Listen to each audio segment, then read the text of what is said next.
Senhoras, senhores, queridas irmãs, queridos irmãos espiritistas, caras amigas, caros amigos que nos acompanham pela Web TV Mansão do Caminho, nossos votos de muita paz.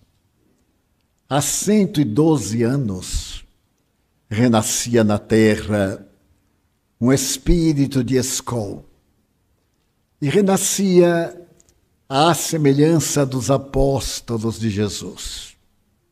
Nem sedas, nem clarins, nem triunfos, nem glórias. O Mestre nasceu numa estrebaria entre Belém e Jerusalém. E este nasceu em um pequeno burgo próximo a Belo Horizonte, no dia 2 de abril de 1910. Todos já sabemos que se trata do extraordinário amigo dos sofredores, Francisco de Paula Cândido. Esse nascido com características muito especiais, veio dar cumprimento à promessa de Jesus. Lembramos que Jesus estava chegando a Jerusalém pela última vez. E quando estava próximo da cidade dos reis e dos profetas, ele falou que era também um período muito duro para ele, porque toda atividade do bem sempre encontra obstáculo. E a atividade de que ele era portador, reformar a sociedade, caracterizava-se, sobretudo, pelos disparates de uma época de ignorância e de barbarismo. Então, ele veio trazer, na área da filosofia, o mais notável conceito da humanidade, o amor, como terapêutica para todos os problemas humanos. A mim, me fascina quando vejo, por exemplo, um dos maiores cancerologistas do mundo, o Dr. Bernie Siegel, da Universidade de Yale, nos Estados Unidos, dizer que o amor é tão poderoso que, se nós realmente amarmos, o nosso cérebro produzirá hormônios específicos e não haverá desgaste em nosso organismo. Em um dos seus livros maravilhosos, lançado recentemente, ele apresenta a história do amor como terapia para a saúde. E ao apresentar essa terapia, ele tem a coragem de dizer, na minha condição de médico, cirurgião, de haver atendido milhares de crianças e adultos e idosos portadores de neoplasia maligna, eu tenho aplicado mais do que os processos cirúrgicos e os processos medicamentosos, a terapia do amor. Quando um paciente chega e apresenta para ele o seu quadro doloroso, aflitivo, ele faz 3 perguntas. Você pretende ser atendido tecnicamente à luz da terapêutica científica? Você prefere uma cirurgia imediata ou você prefere a autocura, na qual não haverá medicamento, haverá somente você diante da sua dor? E como é claro, os pacientes em geral optam por serem seus próprios médicos. E nesta obra a que me refiro, ele apresenta inúmeros casos de cura total, absoluta, do desaparecimento do tumor de neoplasia maligna. As experiências de laboratório, Toda a pesquisa científica é feita anteriormente. E um paciente assina um documento que optou por fazer terapia mental. Ao invés de ser um canceroso, o indivíduo é alguém portador de câncer. É muito diferente. Porque quem carrega uma coisa, liberta-se dela no momento próprio. Mas quem é a própria coisa não tem o que fazer para poder libertar-se. E é impressionante. Eu acompanho esse médico, que eu tive a grande alegria de conhecer pessoalmente nos Estados Unidos, há 30 anos. E sempre me reportei às suas experiências terapêuticas da vontade. Ele era materialista, absolutamente ateu. Só acreditava no organismo, nas leis da natureza. E no nosso encontro pessoal, quando ele me convidou para fazer um debate público na universidade a respeito da terapêutica convencional do câncer e a terapêutica da doutrina espírita, ele me confessou largamente que era o espiritualista que acreditava essencialmente no poder da mente, portanto, do espírito. E tivemos um seminário para 1.000 pessoas da universidade, médicos, enfermeiros, paramédicos, somente para eles e alguns doentes de câncer.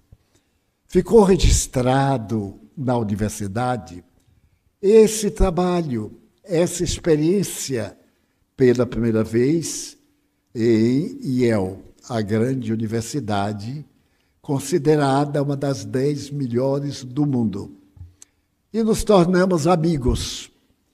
Amigos mandaram-me agora seu último livro, que acabei de ler, e ele repete a facilidade com que cada qual pode curar-se. Ele não garante que todos se vão curar.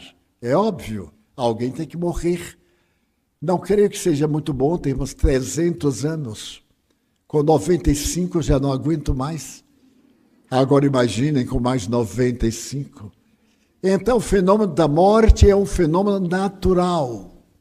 Nada de adjetivos pungentes, dolorosos.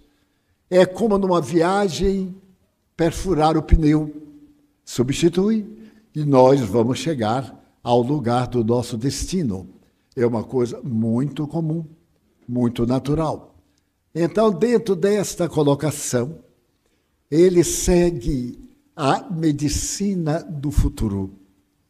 E agora, recentemente, a Organização de Cardiologia Brasileira declarou que os cardiologistas acreditam, defendem e aplicam a tese de que quem tem religião tem menos ataque cardíaco do que aqueles que não têm religião, seja qual for a religião.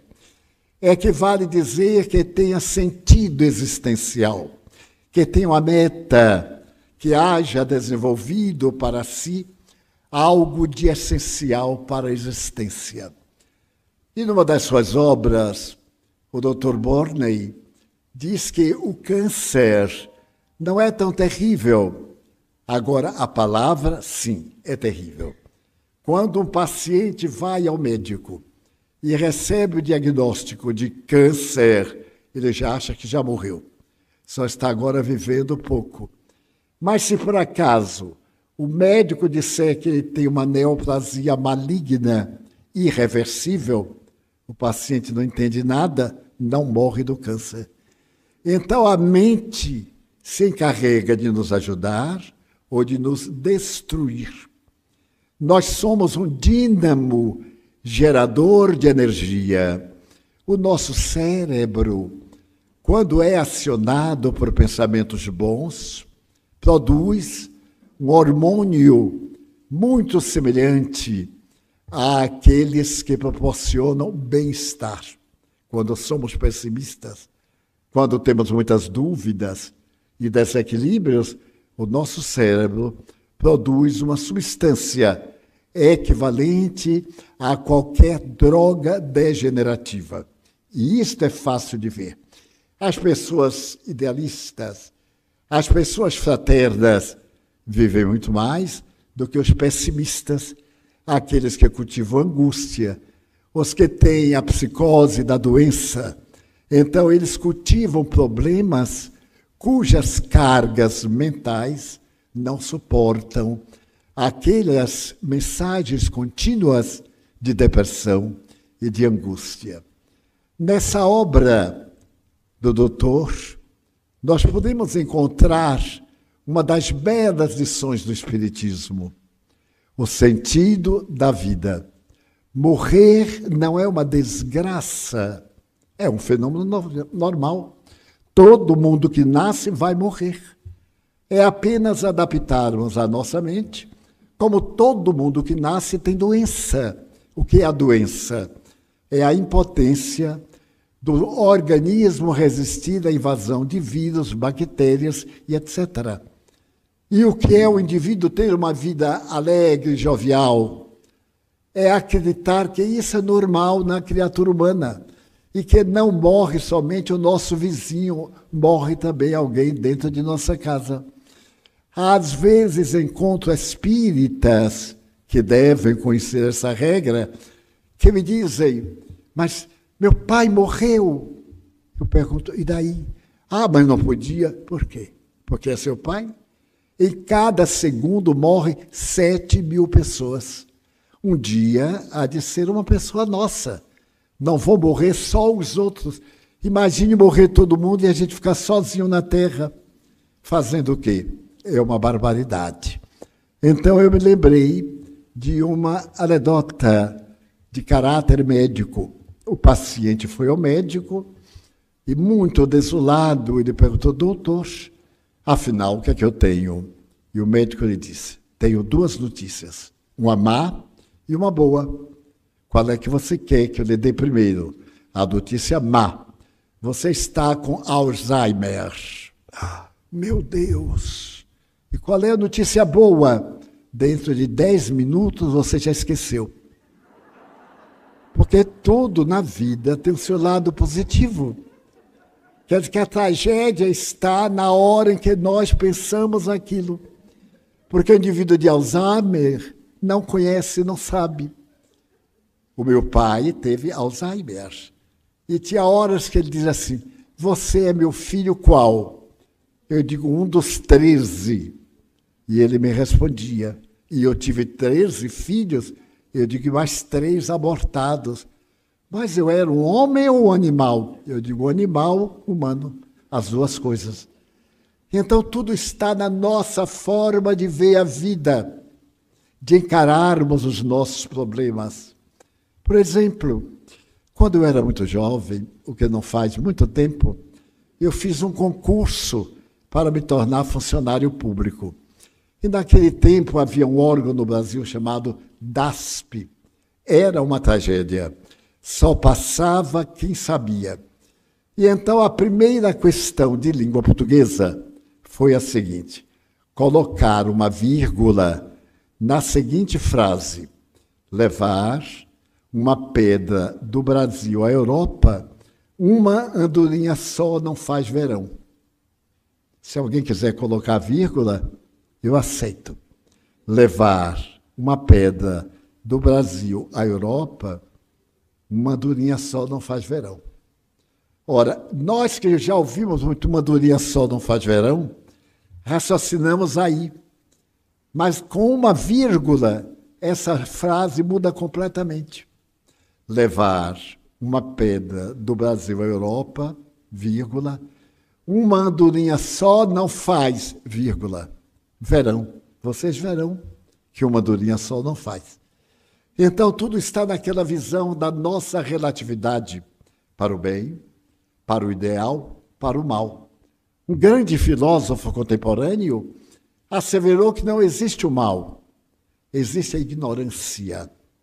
E também o bem é o conhecimento. São formas apenas de filosofia. Ah, eu estou passando muito bem. Ótimo. Ah, mas estou passando muito mal. É claro, meu organismo está debilitado e instalou-se uma doença. Mas isto não é um mal, é uma ignorância do problema de saúde. Na hora que eu souber o antídoto para este mal, eu recupero a saúde. Dessa forma, esse admirável mestre terminou me dizendo, por fim, que agora estudava o Espiritismo, por uma razão muito bela. Quando Jesus estava chegando a Jerusalém, ele disse, neste momento, o Filho do Homem, com H maiúsculo, sofrerá, será perseguido, negado, maltratado e, acima de tudo, crucificado. Então Pedro, vendo este projeto, disse, não, Senhor, eu não deixarei, nós não deixaremos. Aí Jesus tirou a mão dele e disse, cala-te, Satanás, porque tu próprio me negarás 3 vezes antes que o galo cante. Como ele conhecia nosso caráter, nossas debilidades, assim aconteceu. E veio aos discípulos uma grande tristeza, porque naqueles 3 anos de convívio com Jesus, de ver as maravilhas universais, eles viviam no verdadeiro paraíso. E agora, como seriam suas vidas depois que Jesus se fosse? E disseram a Jesus, não nos deixes órfãos, porque ele era como uma mãe. Então ele olhou para Pedro e disse, eu vou pedir a meu Pai, para que vos mande o Espírito Consolador, o Espírito de verdade, alguém que vos repita as minhas lições e diga coisas novas que ainda não podeis suportar. A isso a Bíblia chama a segunda volta de Cristo, ou o Consolador prometido. Nasce aquele menino dentro de uma humílima residência, efeito de um matrimônio de um homem muito pobre, com uma senhora lavadeira do Rio das Velhas, que ainda hoje existe na cidadezinha de Pedro Leopoldo. Era uma senhora analfabeta, Dona Maria João de Deus. E quando ele completou 4 anos de idade, seu pai era vendedor de loteria federal. A mãezinha desencarnou e ele ficou profundamente abatido.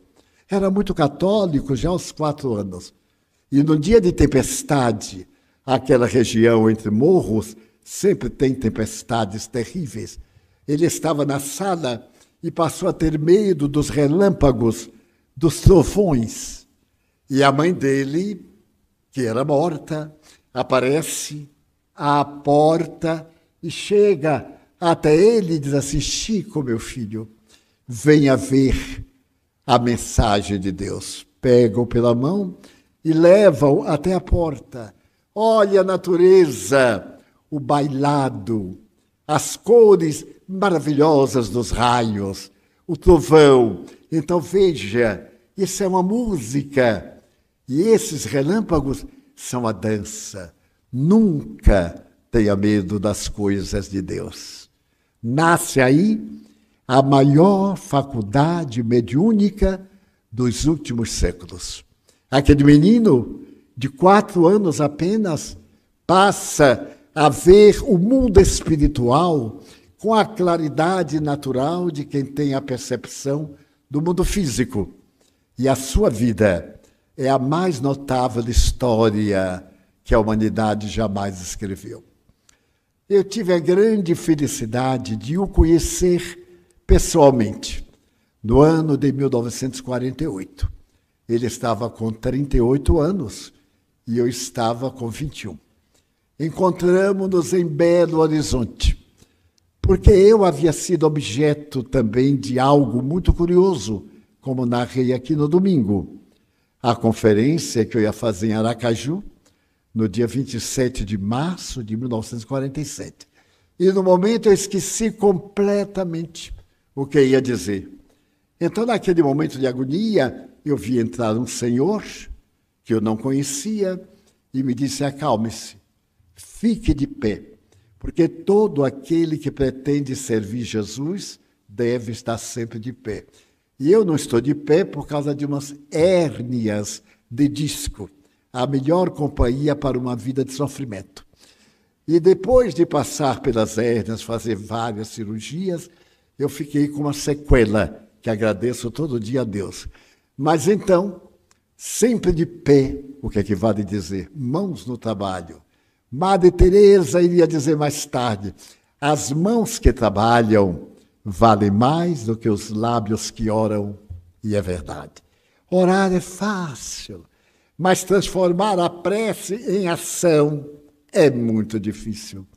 Leon Tolstói, o grande escritor russo, narra que um dia um sacerdote passou pelo campo e encontrou um mujik, um agricultor, trabalhando na terra. E o sacerdote disse: homem, abandona a enxada e vem comigo ao templo orar. E o homem respondeu: não posso, eu estou arando. E o sacerdote disse: fazes bem, é melhor arar do que orar. Nós agora oramos pela paz no mundo, mas não temos paz dentro de casa. Nós pedimos Deus que apazigue russos e todos os povos que lhe estão submetidos. Mas será que nós temos paz? Pai, filho, filhos e pais, pessoas que se amam. Por uma bobagem, quantas vezes ficamos inimigos, com o ódio que nos matamos, que é a maior violência. Deus nos deu um instinto, que é o instinto de preservação da vida. Todos os animais têm. Qualquer animal, quando chega no perigo, ele para, porque o seu instinto de preservação da vida atua no seu inconsciente. E, no entanto, nós nos matamos por qualquer coisa, por um desgosto, porque o nosso raciocínio é ególatra. Então, Jesus mandou que viria um consolador para as horas difíceis. Mandaria alguém, mas não seria alguém em corpo físico, seria alguém ideal. E isso foi o Espiritismo, que apareceu no dia 18 de abril de 1857, através de um livro, o Livro dos Espíritos, que é um tratado de filosofia com 1019 questões. Fora as perguntas e respostas, outras de Allan Kardec, que não foram catalogadas dentro daquelas questões que fazem o Livro dos Espíritos. Dessa forma, aquele menino Chico Xavier iria ser a maior demonstração do Consolador na face da terra. Católico, porque toda religião é boa, a depender da pessoa. Nenhuma religião salva a quem não se salva.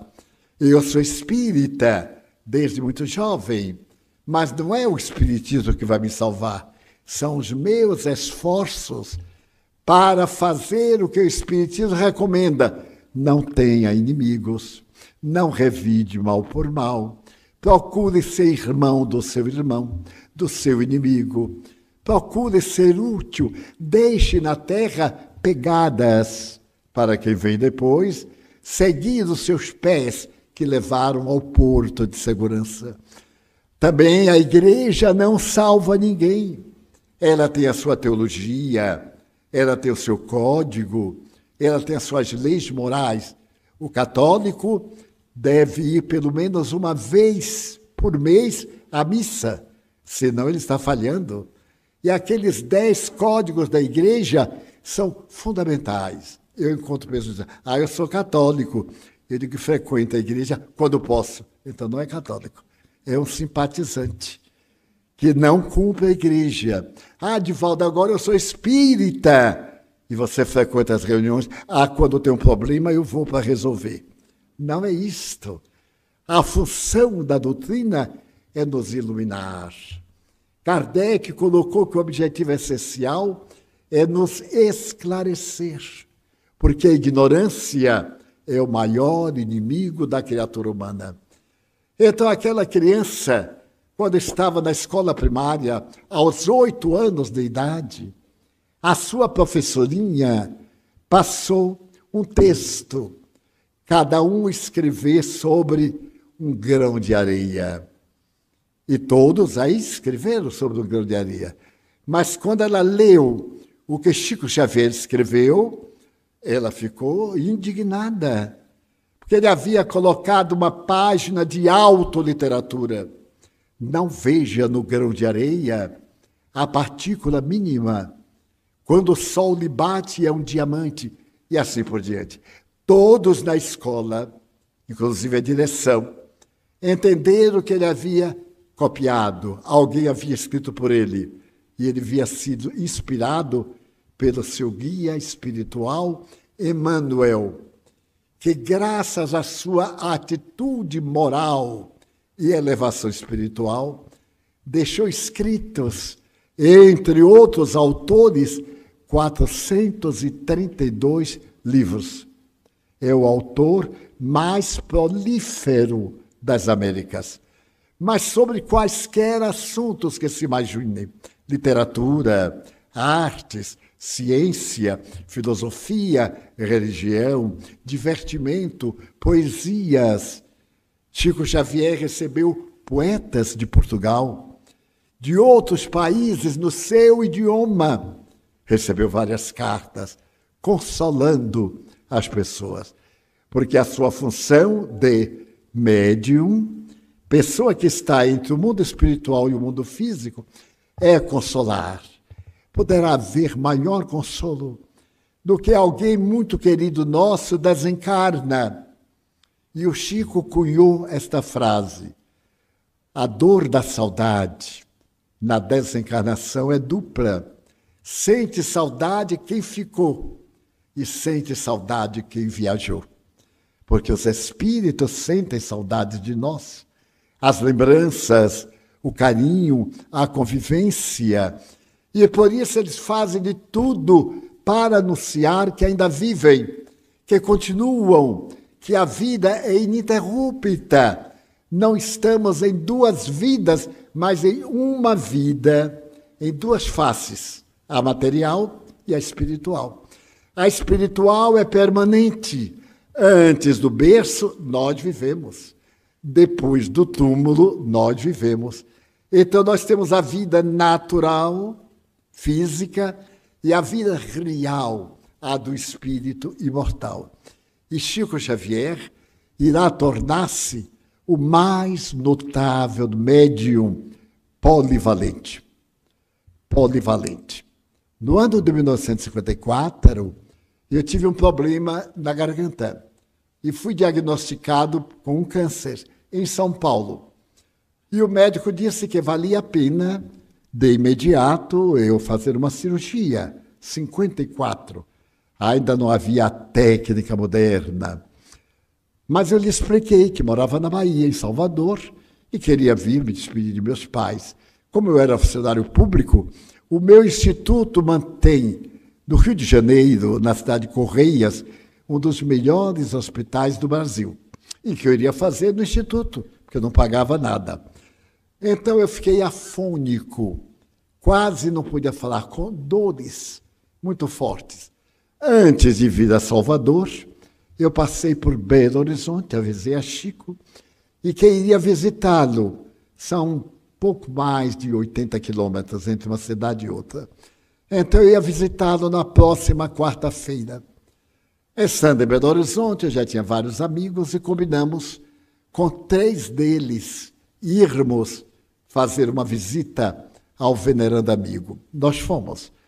Naquele tempo houve uma sessão e eu estava com muitas dores na garganta.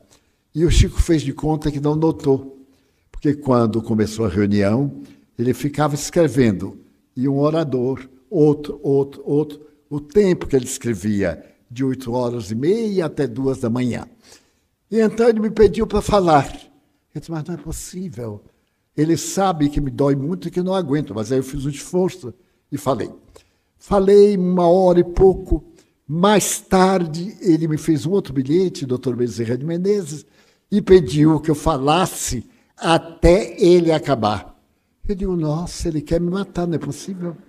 E aí fiquei falando, fiquei rouco, fiquei de qualquer forma.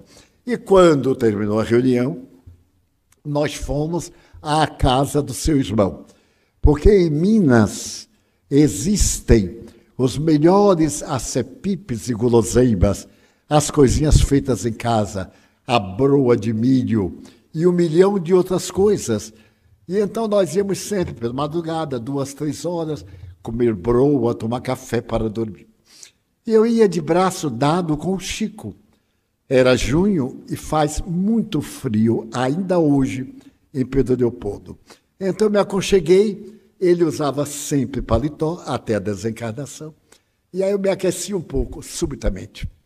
Eu senti um perfume de rosas, mas daqueles que nos assaltam. E digo, Chico, que perfume ímpar. E ele me respondeu, pois é, meu filho, aqui as rosas nessa época abrem-se e a cidade fica perfumada. Mais adiante, eu me voltei para falar com ele e senti um perfume de jasmim. Eu digo, que coisa curiosa. Chico, mas agora é um perfume de jasmim. Ele disse, Edivaldo, realmente. E daí a pouco, antes de chegar à casa do André Luiz, seu irmão, eu senti um outro perfume que eu não conhecia. Ai, Chico, esses perfumes estão saindo de você. Ele era uma pessoa fantástica. A resposta dele, não, Divaldo. Se eu fosse eliminar perfume, eu eliminava Detefon, que foi um superproduto dos tempos passados. Então eu percebi que ele era médium olorífico, médium que exala perfumes. Na hora de dar o cafezinho, eram xícaras sem pires e com uma única colher para mexer em todas. Ele pegava numa xícara com luzes dessa, passava, e a xícara suava, perfume de angélica, perfume de rosas. Cada pessoa que recebia 30, 40, ali com a luz acesa, todas as pessoas, sem nada de mística ou de farsa, de luz apagada, não, tudo ali natural. Mais tarde nós constatamos, porque os estudiosos da mediunidade dele escreveram páginas e páginas. Mas eu estava quase que não podia falar. Chegamos à casa do seu irmão e ele me disse, Divaldo, eu posso aplicar um passe em você. Você quer? Eu digo, Chico, nem se pergunta. Fomos a um quarto vizinho, eu e os 3 amigos, com ele 5. Éramos 5 homens. Entramos no quarto, que tinha uma cama, uma cômoda e uma cadeira. Pegou a cadeira, colocou na porta e me pediu para sentar. Trancou a porta por dentro. A janela entrava claridade. Então alguém pegou um cobertor, dorme bem, esse cobertor maravilhoso, né? Que quando a gente cobre a cabeça, descobre os pés. Quando cobre o pé, descobre a cabeça. Lá em Belo Horizonte chamam bicicleta, porque a pessoa fica o tempo inteiro mudando. Pois bem. Então fechou e ele disse, apague a luz que estava atrás de mim. Veio um escudo de breu. E ele disse, Divaldo, ore o Pai Nosso. Até aí era o Chico falando, a voz. Eu então comecei, Pai Nosso, que estás nos céus. Aí eu ouvi, e os meus amigos, Divaldo desce, numa voz feminina. Eu tive um susto, porque não havia nenhuma pessoa do sexo feminino.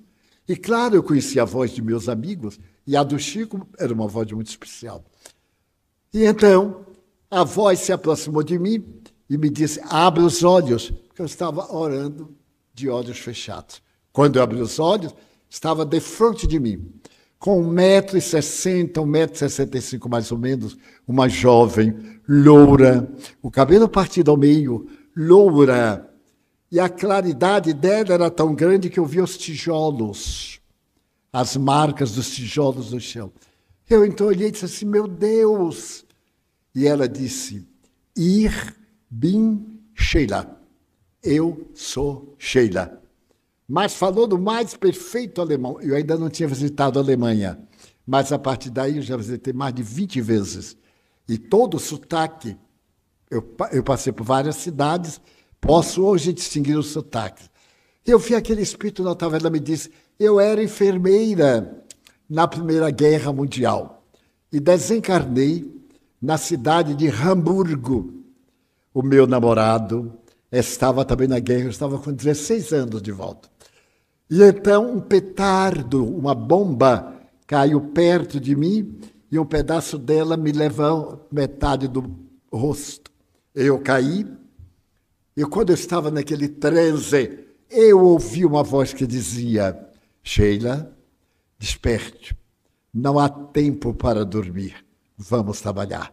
Eu abri os olhos, era um homem de barbas brancas, de olhos azuis, carinhoso. Eu disse assim, quem é você? Ele disse, Bezerra de Menezes. Nós vamos trabalhar muito, minha filha.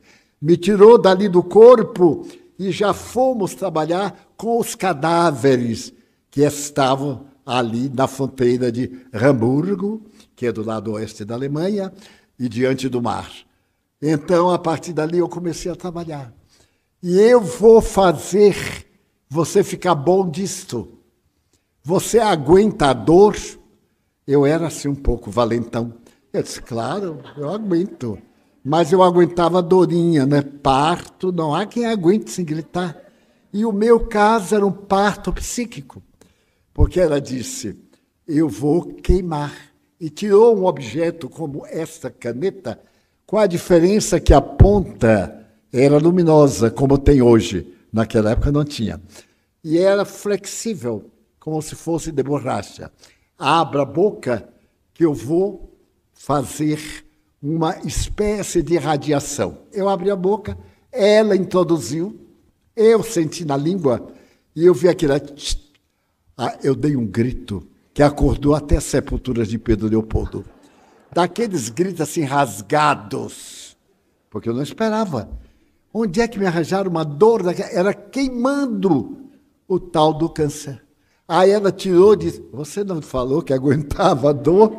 Eu disse, mas eu aguento dor, que isso, esse escândalo? Ela disse, mas vai ter novamente. Eu digo, não, minha irmã, eu já estou ótimo. Muito obrigada, não vai ter.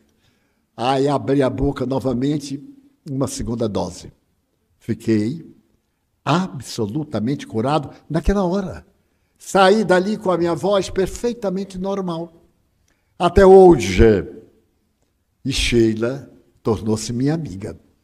Então, isso dá a ideia da mediunidade de Chico Xavier, em um campo de materialização. A pessoa que estava ali era uma jovem de 16 anos, que apertou minha mão, que me tomou o pulso, que me colou um objeto na garganta e me curou do câncer ou do que é que fosse. A partir de então, eu me fui introduzindo mais amigo, né? Desde 48, ele morreu em 1902, ou melhor, 2002. Então, nós tivemos uma convivência íntima. Eu dormi na sua casa, no mesmo quarto, tanto em Pedro Leopoldo quanto em Uberaba. Então, posso falar tranquilamente, porque eu conheci em loco, com muita intimidade. E vou lhes contar um detalhe muito curioso. Chico Xavier era um excelente gourmet.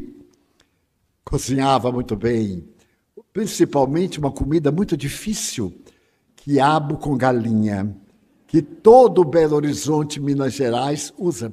Eu não posso ver nem o quiabo e menos uma galinha. Já me lembro de Belo Horizonte. Mas como eu sou um bom gourmet baiano, um dia eu quis homenagear o Chico e disse que ia fazer uns pratos baianos. Levei camarão seco, que só a Bahia tem. Levei tudo que prepara, até o leite de coco eu levei ralado. Não era leite de coco de caixinha, não.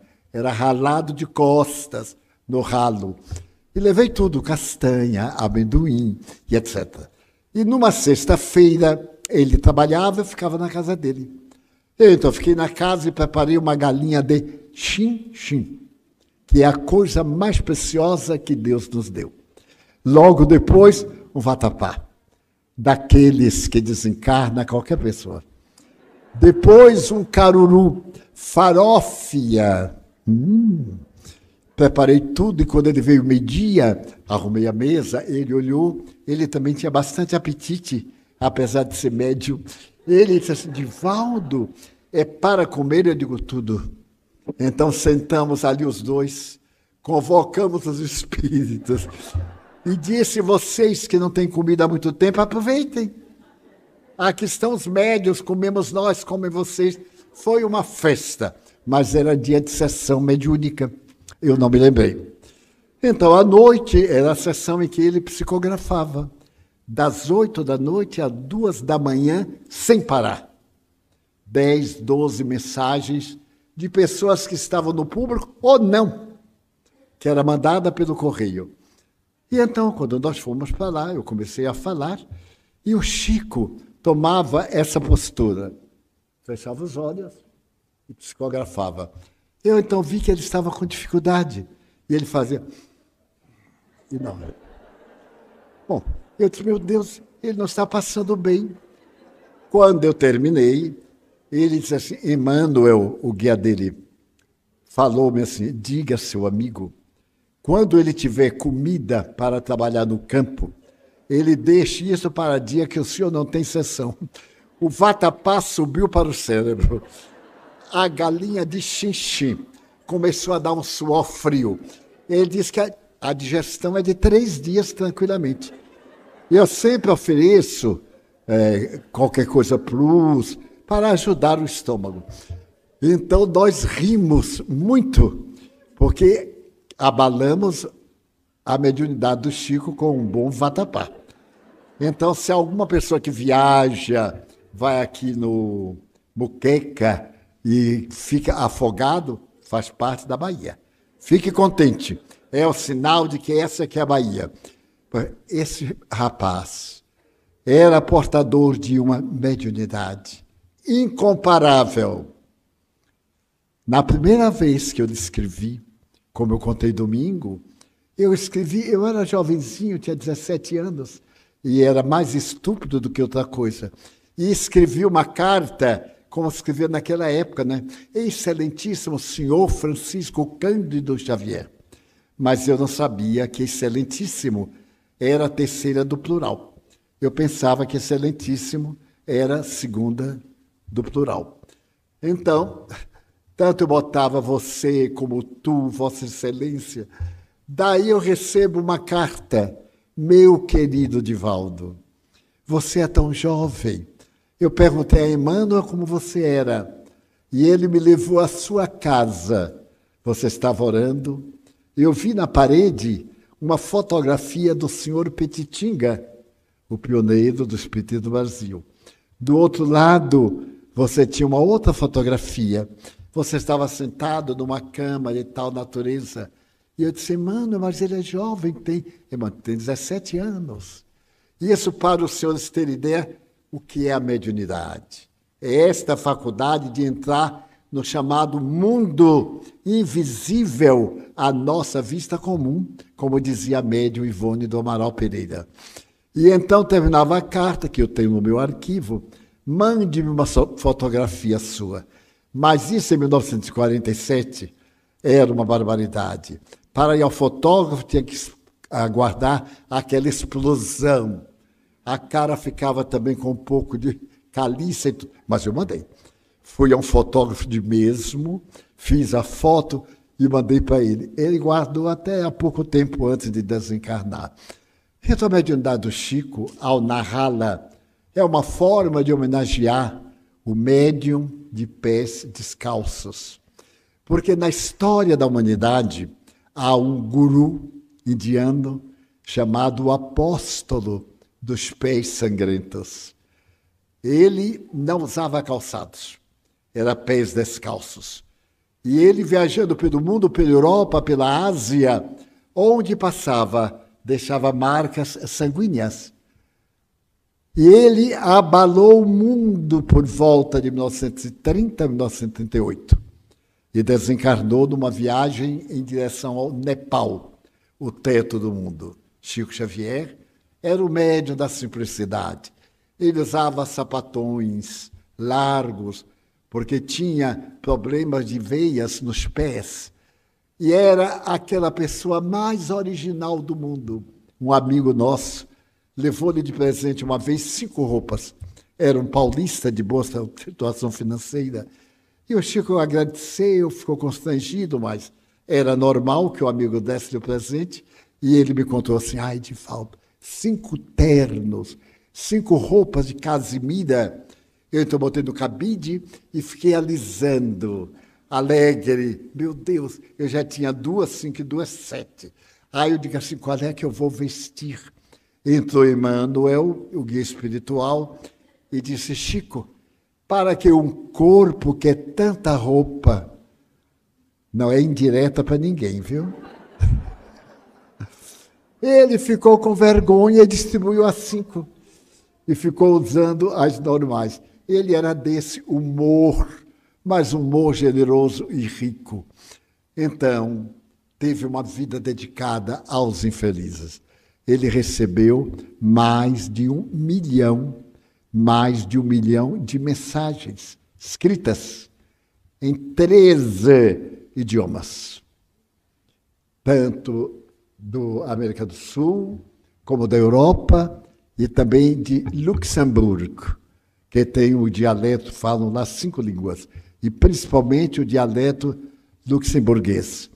E ele recebeu principalmente uma no dialeto Yiddish, na língua árabe, para um dos mais altos mestres do judaísmo em São Paulo. Seu filho havia morrido, e ele foi, e o filho veio e escreveu-lhe em hebraico. Então foi feito um dossiê, um documento, provando que era o hebraico. E o Chico tinha apenas o curso primário. Quando ele começou a psicografar os poetas, e entre esses poetas, Augusto dos Anjos, que é um dos poetas mais difíceis da língua portuguesa, porque ele escreve em polissílabos, ele me contou que estava irrigando um canteirozinho de cebola e de alhos, porque ele trabalhava numa quitanda para poder viver. E Augusto dos Anjos chegou e ele estava molhando. Augusto dos Anjos disse, mas você é o médium através de quem eu vou me comunicar? Ele disse, não sei. Os que se comunicam comigo nem pedem licença. E Augusto dos Anjos disse, vamos ver. As palavras que eu tenho o senhor não conhece, porque são todas muito difíceis. E ele disse que riu muito do espírito, mas como é que eu vou usar um plantador de alho e cebola para traduzir a riqueza da língua portuguesa? E escreveu Parnaso de Além-Túmulo. 50 poetas diferentes, cada um no seu estilo. E até hoje é a maior obra de literatura poética que a humanidade jamais teve. Quando Humberto de Campos era imortal, ele disse no seu discurso, se este homem é o imitador dos nossos estilos, ele merece uma vaga aqui na academia, mas não uma vaga, 12 ou 13 vagas, porque ele escreve melhor do que 12 ou 13 de nós. E morre Humberto de Campos. Daí a 5 meses começou a escrever por ele. Escreveu quase 10 livros.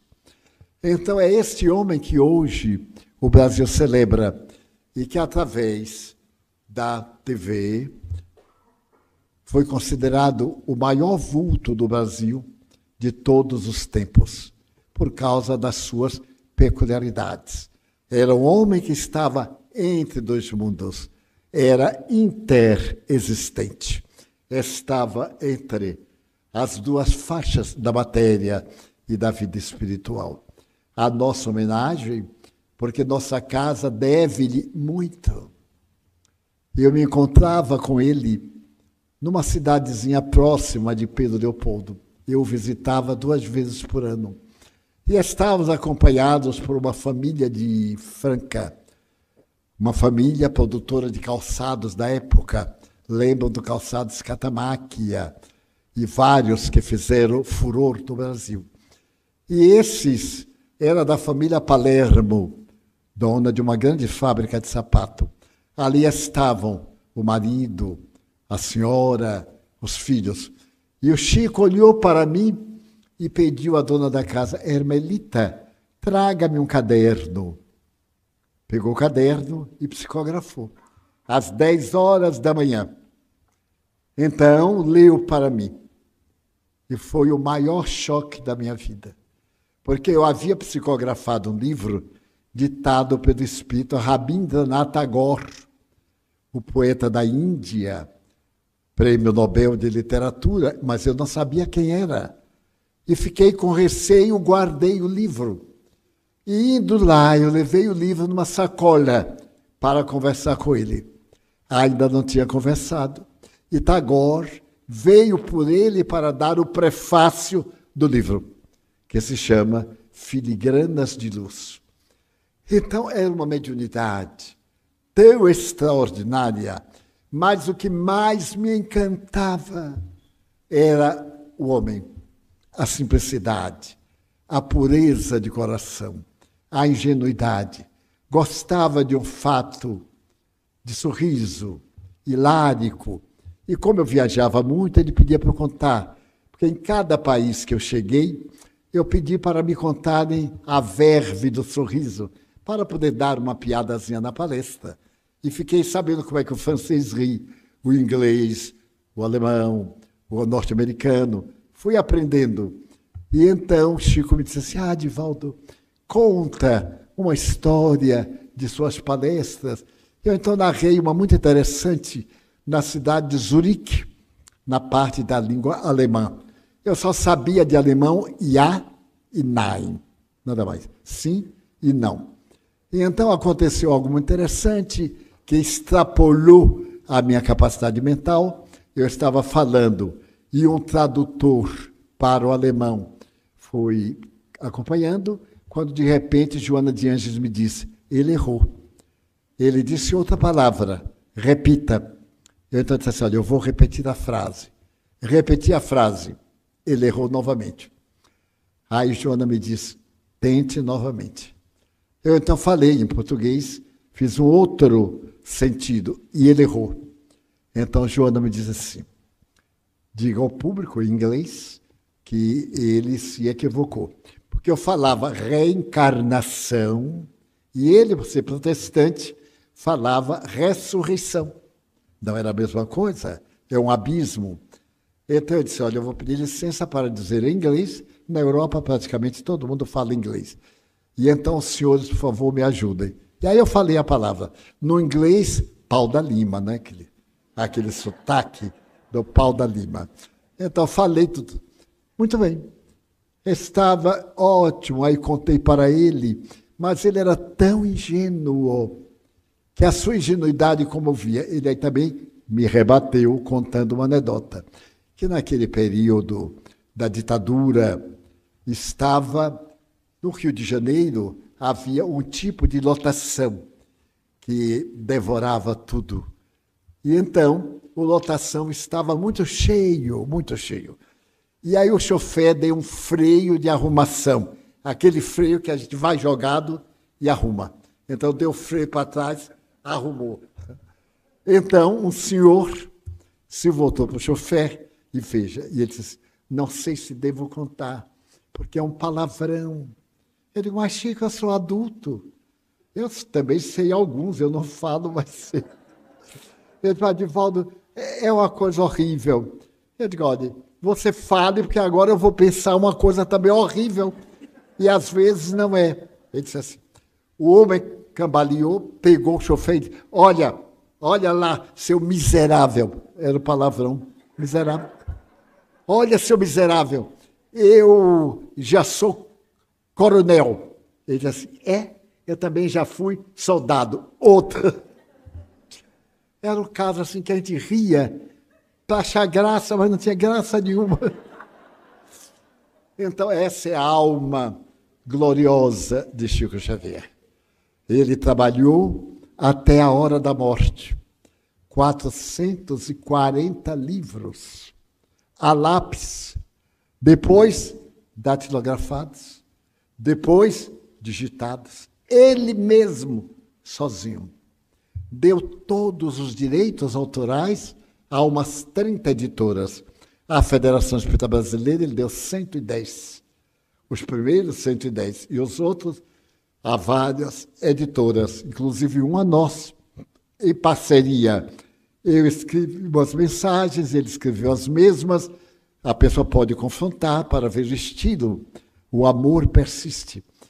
Então, é um vulto que nos fascina, que era o verdadeiro espírita fiel. Tentaram comprá-lo várias vezes. Nunca aceitou uma moeda de ninguém. Quando um homem muito rico do Rio de Janeiro, que era judeu, desencarnou, deixou para ele, em 1939, 90 mil réis, que era a moeda. Quando ele soube, imediatamente ele transferiu para a Federação Espírita Brasileira. Um outro foi visitá-lo e levou um automóvel novo de presente, porque ele adorava caminhar. Olha aqui, Chico, você vai aos bairros. Então Eurípides vai dirigindo. Ele ficou deslumbrado com aquele carro. E um amigo estava lá com ele, com muitos problemas, muita necessidade. Ele, então, perguntou o que é que o homem precisava. Eu precisava de um carro para o meu trabalho. Então, leva este, meu filho. Eu ganhei hoje, leva este. Dava com o coração. Agora, um fato anedótico, mas real. As filas enormes. E quando eu ia, ficava ao lado dele, para alguma necessidade. E veio uma senhora e trouxe uma Nossa Senhora da ajuda desse tamanho. Disse, olha, Chico, minha gratidão com Nossa Senhora para que ela ajude você. E deu para ele. Ele ficou segurando. E eu tive a ideia que aquilo era constrangedor, porque nós respeitamos, mas não adoramos nenhuma imagem. E então me veio a ideia de tomá-la, porque alguém poderia fotografar e, com certa malícia, dizer, Chico Xavier adorando o santo. Então, ficando na minha mão, eu não chamava a atenção, coloquei ao meu pé. Aí ele disse, Chico, você quer me dar? Você precisa ficar com a mão livre. Ele disse assim, Edivaldo, mas não guarde, não, segure aí. Notem, daí a pouco chega uma senhora na fila, diz, Chico, a minha santa protetora é Nossa Senhora da Ajuda, que me ajudou a vir aqui. Então, tome ela e leve Nossa Senhora da Ajuda. Mas era de uma beleza jovial. Para concluir, ele atendeu uma senhora e ela disse, Chico Xavier, eu quero divorciar-me do meu marido, logo que veio o divórcio. Sou casada com este maldito há 25 anos. Há 25 anos que ele bebe e chega em casa insuportável. Eu, então, estou seguindo o Evangelho. Perdoar 40 vezes 7. São 480 vezes. Eu já perdoei mais de 2.000 vezes. Então, eu quero agora me divorciar e, naturalmente, eu não vou vê-lo nem na outra encarnação. Que lhe parece, Chico? Ele olhou para ela e Emmanuel disse, diga para ela que o Evangelho fala 40 vezes 7 para cada erro. Aí ela disse, não acaba nunca? Emmanuel disse, não acaba nunca. E a mulher se foi. Daí a um mês, ela voltou de luto. E o Chico, vendo-a, reconheceu e disse assim, você está de luto. Quem morreu, minha filha? Meu marido. Ai, Chico, que homem bom. Porque morreu, melhora na hora. Que homem bom, Chico. Ele bebia, não sabe, mas quando ele estava bem, Chico. E aí, Chico disse assim, mas você sofria tanto? Chico, mas eu perdoei. Não é 40 vezes 7 para cada erro? Eu perdoei. E venho aqui saber de uma coisa. Eu quero saber, Chico, como é que ele está no além. Será que ele está bem? Chico perguntou, quantos anos ele bebeu em sua companhia? 25 anos, Chico. Então ele está bêbado lá no além também. Porque a gente acha, morreu, já vai para o céu, tudo está desculpado, e diz assim, coitado, não fazia por mal, por ignorância. Então esta é uma singela homenagem ao maior médium do século XX e XXI e da humanidade nos últimos séculos. Nós, então, encerramos os nossos comentários desta noite. As nossas palestras de quintas-feiras e de sábado serão também colocadas na internet. Terças-feiras não. Então não estranhem nós fazermos com caráter um pouco especial, porque estamos em vista à pessoa de casa. E como de hoje a 15, nossos passistas já estão em condições, depois desta palestra, nós aplicamos passos em todos.